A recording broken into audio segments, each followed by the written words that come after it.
கர்த்தருக்கு மகிமையுண்டதாக. இன்றைய வேதவசனம் சங்கீதம் 18ஆம் சங்கீதம் 34ஆம் வசனம். வெண்கல வில்லும் என் புயங்களால் வளையும்படி என் கைகளை யுத்தத்துக்கு பழக்கி வைக்கிறார். கர்த்தருக்கு மகிமையுண்டதாக. இந்த வசனம் ஒரு சங்கீதக்காரன் சொல்லும் பொழுது, தாவீது சொல்லும்போது, அவர் அதிகமாக யுத்தம் பண்ணார். பூமி உலகத்தில் வாழ்ந்த காலங்களில் அவர் ஒவ்வொரு யுத்தம் பண்ணும்போது ஜெயம் எடுக்க அவருடைய அவர் ஒரு பராக்கிரமசாலியா மாறினார்.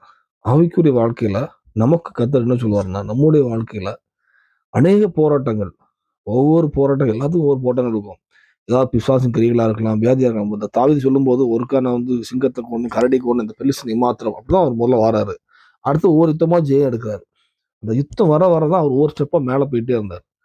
ஒரு யுத்தத்தை ஜெயம் எடுக்க அது மிருகங்களா இருக்கட்டும், மனிதரா இருக்கட்டும், ஜெயம் எடுத்தார். நம்முடைய வாழ்க்கையிலுமே நமக்கு அநேக போராட்டங்கள் வரலாம். அது பொருளாதார போராட்டங்கள் இருக்கலாம், பிசாசின் போராட்டங்கள், வியாதி, இது ஒவ்வொன்று வர அதை ஜெயம் எடுக்கணும். நம்ம அவருடைய நாமத்தை அப்படி ஜெயம் எடுக்க கர்த்தர் கிருபை செய்யார்.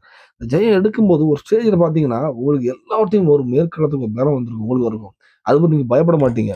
ஒரு வியாதியோ ஒரு ஒரு பிசாசின் போராட்டம் வந்து பயப்பட மாட்டீங்க. ஏன்னா நீங்க கடந்த பாதையில எல்லாத்தையும் மேற்கொண்டு வந்திருப்பீங்க நீங்க. அது உங்களுக்கு கர்த்தர் நடத்துறாரு. அதான் சொல்லியிருக்காரு, வெண்கல வில்லும் என் புயங்களால் வளையும்படி என் கைகள் யுத்தத்துக்கு பழக்க வைக்கிறார். இன்னைக்கு அந்த வெண்கல வில்லுன்னு சொல்லும்போது ஒரு ஒரு ஒரு ரொம்ப ஹார்டானது, ரொம்ப கடினமான ஒரு வில்லு. அதையே புயங்களால் வளைக்க வைக்கிறார் அந்த அந்த ட்ரைனிங்ல. நமக்கு முன்பாக எல்லா பிசாசின் போராட்டங்களும், எந்த உலக ரீதியான எந்த போராட்டங்கள் இருந்தாலும், வியாதி, இது எல்லாத்துக்குமே அது ஒவ்வொன்றா ஜெயம் எடுக்கிறது கமிச்சுவார். எல்லாரும் ஜெயம் எடுக்கிறது அவருக்கு ஜெயம் எடுக்கிறது. ஒரு ஸ்டேஜ் மேலே போக போக உங்களுக்கு எந்த பிரச்சனை வந்தாலும் நீங்க அதை மேற்கொள்ளத்தக்க பலன், இயேசு நாமத்தில் மேற்கொள்ளத்தக்க பலனை நீங்க பெறுவீங்க. உங்க புயங்கள் பலப்படும், ஆவிக்குற முழங்காக பலப்படும். அதை தேவன் விரும்புகிறார். அதுக்கு தேவன் உங்களுக்கு நடத்துகிறார். நம்ம அர்ப்பணிப்போம். தேவன் பூமியில சாட்சியுள்ள வாழ்க்கை வாழ கிருபை செய்வார். பரலோகத்துக்கு ஆயத்தப்படுத்துவார். தேவன் கிருபை செய்வாராக. ஆமென்.